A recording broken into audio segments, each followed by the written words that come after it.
Now, Mr. President, ngayon na ikaw ay iniimbestigahan sa war on drugs, where are they now? Yung mga nagsusuporta sa iyo noon sa war on drugs. Hindi natin narinig ngayon. Iniwan ka sa ere. Ano po yung naramdaman mo? Takot.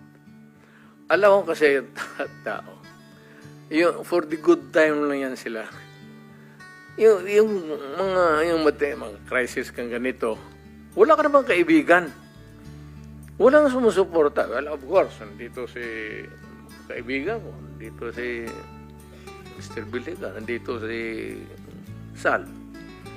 Ayan dyan sa likod ko. Ilan lang yan. Pero, yung dapat lang malaman na yung pagiging mayor ko, pagiging talagang presidente, dinibdib ko yan.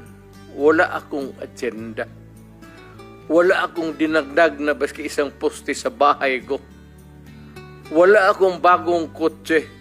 Hindi ako nakatikim ng Mercedes-Benz. Dinibdib ko talaga ang trabaho ko para sa bayan ko.